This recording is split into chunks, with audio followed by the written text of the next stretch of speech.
Pete and I met through my manager at the time and his publisher. Okay. Set us up on a play date, and we got together a couple times. We played, messed around, made music. Nothing really.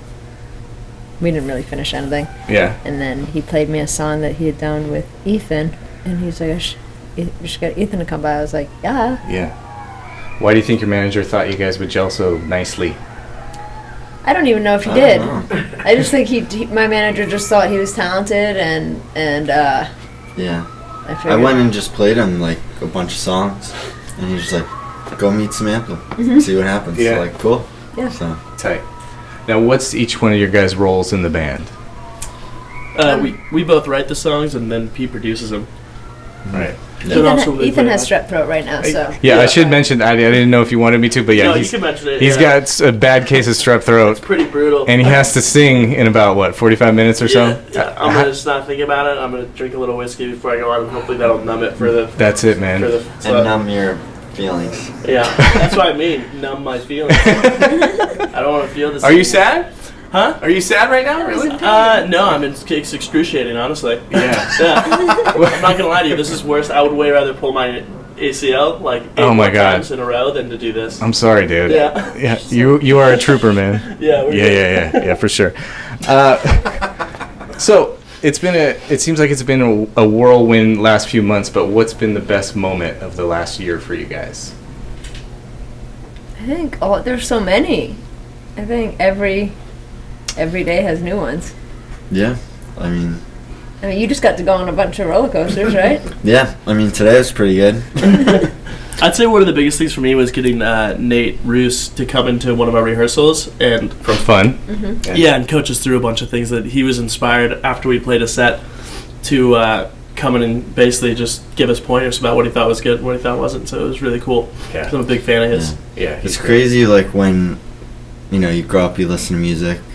And now the people who you grew up listening to, they're listening to your music. Right. That's weird. I mean, mainly because we tie them down and make them listen to our music. Yeah. Well, I mean, Good News is that's a smash hit. But I've been singing that all day. Thank you. And the other song though that I was really feeling was Photos and Liquor. Mm-hmm. Where did that come from? Because that song's amazing. I almost got kind of a hip hop vibe from that one. Mm-hmm.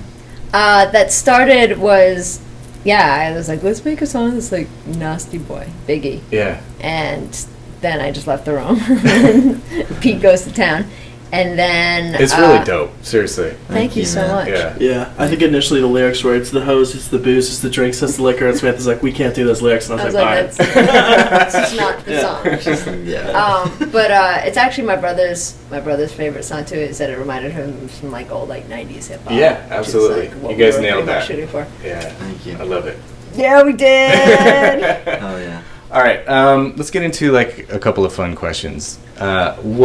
When I say 80s music, what's the first song that comes to your mind? I want to know what love is. Power of Love. Don't Stop Believing, is that 80s? Yeah. Journey? Yeah. Is that the early 80s then, right? Yeah. Something like that. I think that's it. I didn't know if it was late 70s. What's the last picture you guys took on your phone? Me saying, I'm a rainbow! Because my outfit earlier was a lot of rainbows. The picture of us on the roller coaster. It's 10 minutes ago. I took a picture of my throat. Did you really? Yeah. Is it super red? Oh, it's gnarly. I'm sorry. Yeah, it's all good. But it's just you asked. That's what I did. Yeah, totally. Yeah. Summertime tour, Third Eye Blind. Silver Sun Pickups. Silver Sun Pickups, right? Mm-hmm. From Third Eye Blind, what's a better song, Semi-Charmed Life or Jumper? I forget which is which. Do, or wish you would step back from that ledge, my friend. Oh, I don't know if you could say what's better. Yeah. What would I rather listen to? Maybe is Motorcycle Drive-By on that album. Okay, I like it. Yeah. Totally. What's the is it? It's that's Jumper. No, that's Turn Around. But he asked us between two songs. If I was stranded on a desert island, I'd much rather listen to Jumper. Yeah. Because if I was listening to do I feel like for extended amounts of time, I might lose my mind. All right, what do you as soon guys? as you're already lost on an island, you might as well lose your Ethan's the mind. only one that answered the question. Mr. I'm not going to say anything in this interview. I got to He's rest my talking. voice. Yeah. Yeah. I have a duty. third eye blind. What do you guys most want to happen in the next year or so? World peace. Okay. Do you think your music will get political at all? I mean, because Good News, I don't know. It seems like it came out at like the most coincidental time for when the world kind of really does need some good news. I think there is a place for politics in music, and I think it is maybe. I think I'm very like political and vocal and loud with my politics and my views, but I feel like there's a time for that, and there's also what I think we all need at this point, because everybody is very loud and screaming about politics, is maybe a little bit of an escape and a moment to breathe.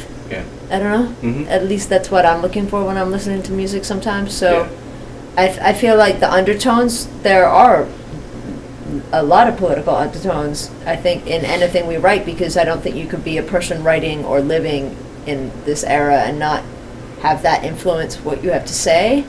But I think there's a way to express our feelings, because that's what music is for, is a way for us all to express how we feel, but without banging anybody else over the head and being preachy. I think it's a tough line, to navigate. So we just kind of, I think depending on who you ask when we write our songs, what the songs are about, you probably get 3 completely different answers. Yeah, absolutely. So I think there's definitely stuff there. I just think it's there to be found and not dictated.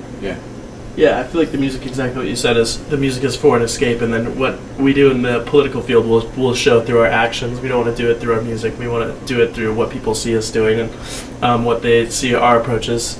Your approach to politics, and the rest of it is just an escape. We rewrote Good News as an escape for ourselves through the things that we were Good going News through. was literally written because we couldn't take the fact that like you're just getting pummeled on all sides from everything, and we wrote that 2 years ago, and we thought things were tough then. And now it's just like we wrote that because we were looking for something, and Ethan said like it's not the news, it's the bad news. Because that seems to be what sells. And I think at this point, I think people at this point are just like, oh my God, just tell me something good. Like anything. Like, are there jelly beans? Anything. Yeah, absolutely. And we all have to really focus on like the little victories, and that's why you were saying like, what's the moment that stands out? Like, I tried to, for me, wake up in the morning and try to like think of the good things. As opposed to like, otherwise, who wants to get out of bed? So Dippin' Dots and roller coasters. Yeah, that sounds good. Good luck tonight, guys. Thank you so much. Thank you for having us, man. Yeah, we're so lucky that we got you guys here tonight. What do you mean? We're so happy to be here. This is so fun. That's awesome. I can't wait to see you guys out there. Hell Thank yeah. you. Thank you. Thank you. Thank you. Let's do it. Sweet.